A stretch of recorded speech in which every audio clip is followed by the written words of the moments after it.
I think we have a problem with the scope, the size, and the power of the federal government in general.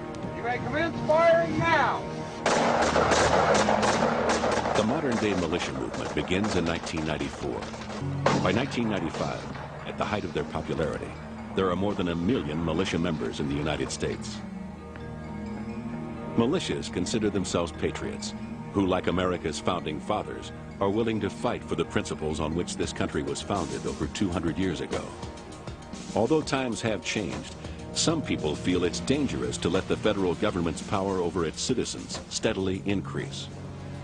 Militias believe that the only way to sustain a government of the people, by the people, for the people, is through freedom and self-reliance.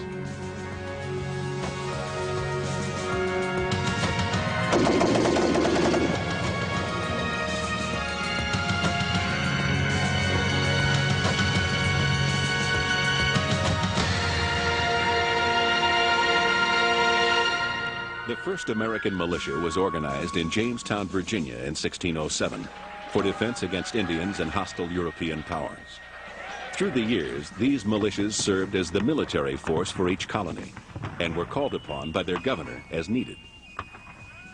The Militia Act of 1792 preserved the colonial tradition of citizen soldiery for primary defense of the nation by stating that white males in each state, ages 18 to 65, must own a musket and ammunition and enroll in the organized militia. The Militia Law of 1903 redesignated the state-organized militias as the National Guard. The 1903 law also officially established the unorganized militia by stating that all able-bodied males between the ages of 18 and 45 who are not serving in the armed forces or the National Guard are members of the unorganized militia in their respective states. These men can be drafted into active service by Congress and presidential proclamation. They can also be called into action by their governor in case of emergency.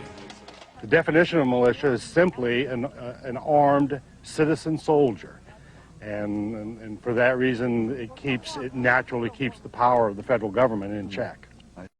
So that means that you don't trust the federal government so much?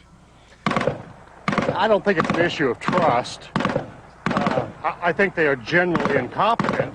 They're very big, cumbersome. It's more of an issue of the less government. Much of what we do is aimed at reducing the size and the power and the scope of the federal government. As the founders intended, very little power was going to be in the hands of the federal government. More power would have been in the hands of the states and the individual. And that trend is exactly opposite. Once again, our agenda is personal freedom and individual liberty. That's all we're about. Missouri 51st considers itself a constitutional militia. My definition of a constitutional militia is a militia that's main goal is to one, be familiar with the Constitution of the United States, the Bill of Rights, the preamble, what our founding fathers had in mind for this country. A lot of people now say that the Constitution that we have today is outdated, it needs to be rewritten. We do not believe this. Our Constitution made us where we're number one in the world. We're still number one in the world, but I see that we're backsliding.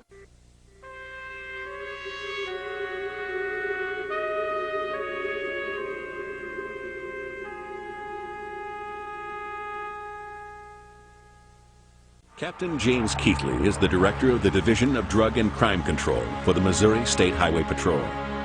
His unit tracks militia groups like the Missouri 51st through public information sources such as newsletters and websites.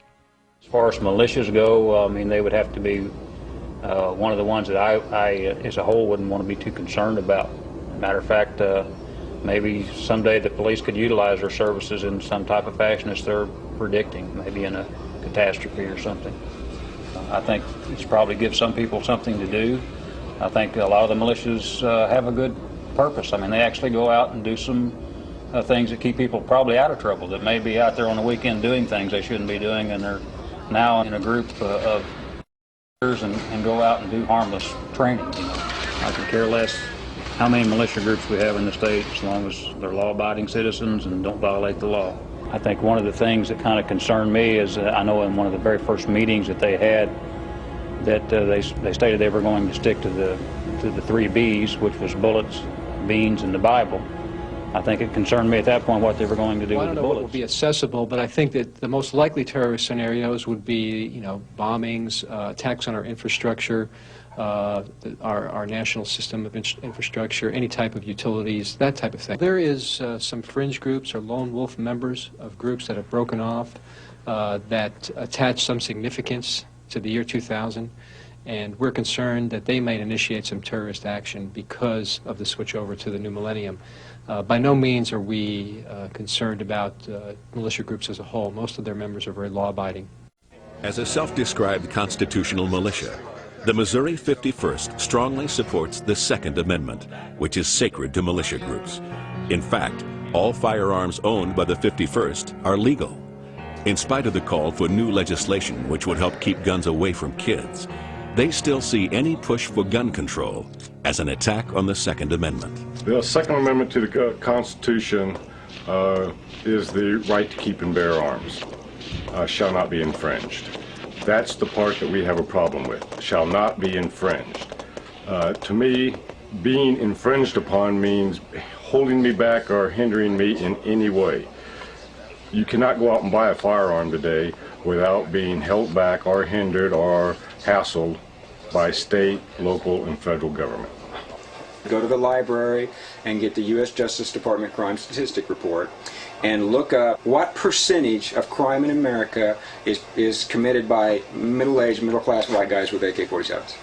And what you would find is we are not a criminal threat in America at all. All of the gun laws made in the past 10 years are directly aimed at disarming the middle class. That's what they intend to do.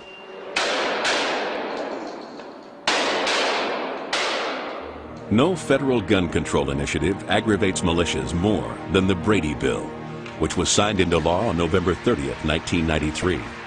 It requires a background check for anyone wanting to purchase a gun. On November 30th, 1998, the FBI initiated an instant check system. In less than 2 months, over 13,000 people were stopped from buying a gun illegally.